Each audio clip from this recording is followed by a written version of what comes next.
He died 7 years after the war ended, and he never did explain why he ordered those 255 men across that field into the face of the artillery of the Washington Light Artillery. So there's still no explanation of why that happened. Now, Poundstone didn't die immediately. He was in the enemy's hands. They had captured the flag. That night, on July 14th, overnight, General Johnson evacuated his army from Jackson, Mississippi. On dawn, on Wednesday morning, the enemy was gone.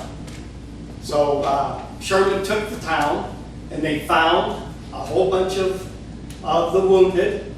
With Poundstone was one of those wounded. They were sent to Vicksburg to a hospital, and Poundstone was put in the hospital. Now, Poundstone had to know he was dying. I mean, he'd been in the Army a year and a half, and he had seen men die of much lesser wounds than what he had, so he knew he had to be dying. And it amazes me that he still had the wherewithal to try to save the flag in the conditions he was in. One of George Poundstone's childhood friends who saw the charge wrote home to Richard Poundstone, George's father, told him what happened. He said the charge was as glorious as it was disastrous. He said he saw George go down 3 times. Twice he got up. We don't know if he's alive, we don't know if he's dead, but he's somewhere in the vicinity of Jackson, Mississippi. Well, when Richard Poundstone got the letter, he took his only son that was still at home, Samuel. He hitched a horse up to a wagon, and he told his wife, he said, we're going down, we're getting George. If he's dead, we're going to bring him back, we're going to bury him in the family plot. If he's alive, we're going to bring him home, and we're going to nurse him back to health here. Well, obviously, I don't know how long it takes to go to Jackson, Mississippi from Grand Ridge, Illinois, with no maps. Very few bridges over creeks and rivers, but obviously by the time he got there, George was dead and had already been buried. Samuel and Richard Poundstone dug their son up, wrapped him in a blanket, and brought him back home. He's buried on Route 23, the road right in front of us, 2 miles north of Grand Ridge. I think most people here, I'm sure, are familiar with the cemetery. North of Grand Ridge, 2 miles north on the east side. He's not buried there. He's not there. He's buried across the road. There, it looks like, when you go up there, it looks like overflow from the cemetery. That was the Poundstone family plot. Richard Poundstone owned that whole section of land across the road on Route 23 from that cemetery.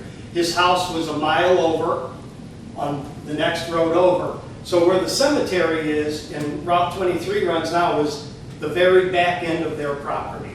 And that's where he put that's where he buried his family members. So that's where Poundstone's buried. If you ever drive into Ottawa, driving through there, you'll see there's 2 obelisks there at the back. I think they're 12, 14 feet high. There's one would be as you're facing west on your left on the south side. That is put there in memory of Sergeant George Poundstone. He's buried right in front of that obelisk. The other obelisk is for his brother. And that, I don't know why, but this one says to Robert Poundstone, dedicated in memory of Robert Poundstone and the men of the 53rd. So that's the one next to it.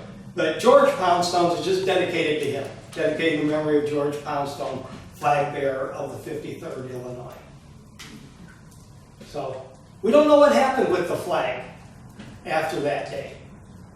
But in 1886, which would be 21 years after the war ended, 23 years after this battle, the flag was found folded up in a box in the basement of the War Department in Washington, D.C. Nobody knows how it got there, why it was there. A janitor just happened to open a box and was like, ooh, cool flag. And he opened it up. And of course, it says 53rd Regiment, Illinois Volunteer.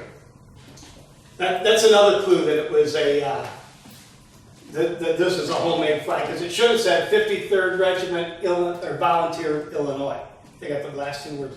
But because of that inscription on the flag, they knew where the flag came from. In 1886, the 20-some years after the Civil War ended, there was a big resurgence in the Civil War, a lot of interest. I mean, it was far enough away that the pain of the Civil War was over. A lot of the generals were starting to die. A lot of people were starting to write their memoirs. People are starting to collect artifacts of the Civil War. So when this flag was found, the New York Times did a front page story about the flag of the 53rd Illinois. And they were the first ones to use the term Poundstone's flag.